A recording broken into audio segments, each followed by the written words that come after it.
dalam rangka memenuhi tugas mata kuliah Ilmu Pendidikan Islam. Hari ini saya bersama dengan Bapak Ulumuddin MPD selaku guru SKI DMI Bustanul Ulum sebagai narasumber. Mohon maaf saya mengganggu waktunya Bapak pada hari ini. Saya akan langsung mewawancarai Bapak tentang pendidikan agama Islam. Pengaruh pendidikan Islam terhadap siswa, bagaimana reaksi orang tua terhadap pendidikan Islam terhadap siswa tersebut. Baik. Assalamualaikum warahmatullahi wabarakatuh. Terima kasih atas kunjungan adik-adik kami untuk mewawancari tentang pendidikan agama Islam terhadap anak. Baik, kita mulai dari pertumbuhan anak. Sebenarnya pendidikan terhadap anak tersebut dimulai dari masih di dalam kandungan. Artinya seorang ibu yang hamil, janin yang ada di dalam kandungannya tersebut sudah bisa diberi pendidikan agama Islam. Contohnya seperti dibacakan Al-Quran, didengarkan tentang yang baik-baik terhadap anak yang masih berbentuk janin tersebut, sehingga akan membentuk karakter ketika anak tersebut setelah lahir sampai dewasa. Jadi dimulai dari janin yang ada dalam kandungan sudah diberikan pendidikan agama Islam seperti bunyi-bunyian yang bagus, seperti pembacaan Al-Quran dan lain sebagainya, sehingga anak tersebut menjadi anak yang berkarakter nanti setelah lahir. Setelah lahir tetap pendidikan dimulai dari mengajari anak tentang kebaikan-kebaikan seperti masih bayi. Akhirnya setelah bayi atau bayi di bawah umur 2 tahun sudah diberikan pelajaran-pelajaran tentang agama. Contohnya mainan yang islami, mainan yang mengajarkan karakter yang baik terhadap anak tersebut. Sehingga kembali pada yang semula, akhirnya anak tersebut menjadi anak yang berkarakter islami setelah di sana. Kemudian dilanjutkan setelah bayi, anak tersebut menginjak umur di bawah 5 tahun sehingga dimasukkan dalam pendidikan anak usia dini, PAUD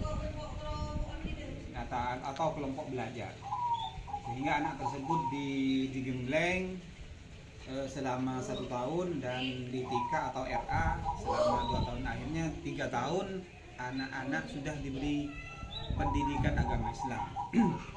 Contohnya dalam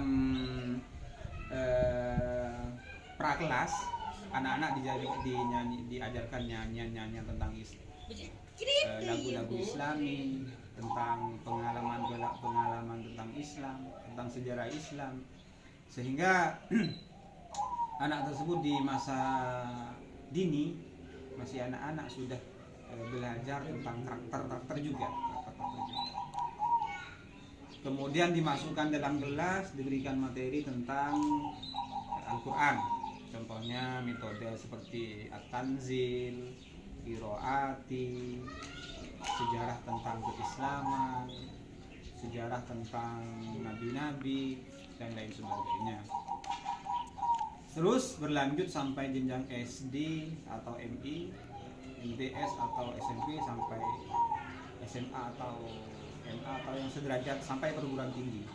Sehingga anak tersebut tidak boleh kosong dari pendidikan agama Islam. Jadi mulai pralahir, sebelum lahir sampai beranjak dewasa, anak-anak tersebut tetap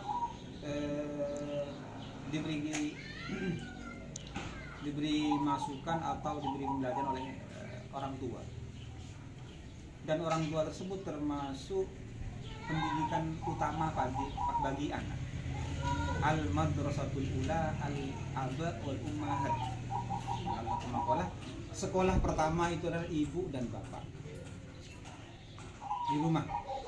Itu saya, di rumah. Bagaimana bapak itu mengajarkan atau ibu itu mengajarkan terhadap anak tersebut tentang agama, tentang akhlak, tentang sejarah-sejarah Nabi, tentang tauhid. Bapak dan ibulah yang mengajari pertama. Tentang ibadah. Sebetulnya bapak dan ibu yang memberikan pengajaran pertama. Tentang ibadah sholat dan lain sebagainya. Jadi bapak ibu berperan penting mengajarkan anak-anak di rumah. Di sekolah juga bapak dan ibu tetap andil. Contohnya memberikan support, memberikan dukungan yang sangat kuat terhadap pendidikan anak tersebut ketika ada di sekolah. Sehingga akhirnya anak-anak tersebut menjadi bisa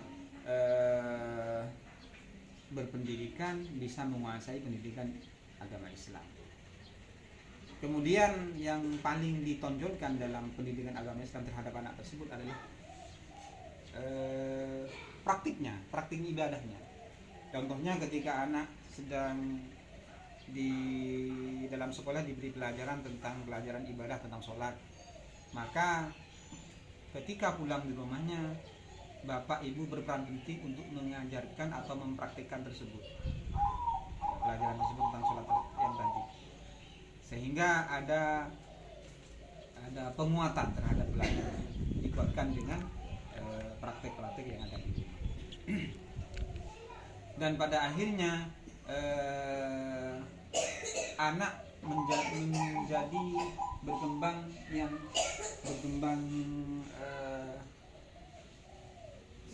berpendidikan sangat tinggi dan sangat mumpuni terhadap pelajaran agama Islam. Apalagi ditambah dengan materi-materi yang ada di luar sekolah. Contohnya belajar privat, belajar ngaji di musola, atau belajar ngaji di masjid, atau belajar ngaji pada keluarganya atau kakak-kakaknya, sehingga menjadi pelajaran yang ada di rumah dan yang ada di sekolah tersebut menjadi sangat kuat terhadap materi anak. Kemudian yang terakhir dari saya, bagaimana pengaruh pendidikan agama Islam terhadap anak tersebut? Sangat luar biasa, sangat banyak pengaruh. Contohnya ketika anak tersebut ditinggalkan oleh orang tua, ketika anak tersebut ditinggalkan merantau lah, maka akibatnya anak-anak tersebut pendidikannya sangat kurang, dan bisa anak tersebut terbengkalai pendidikannya, sehingga orang tua sangat berperan penting, tidak memilih orang tua laki-laki dan orang tua perempuan, sama saja. Sehingga pada akhirnya anak tersebut bisa menjadi kuat, bisa menjadi anak yang hebat nantinya, sehingga menjadi anak yang soleh dan muslim.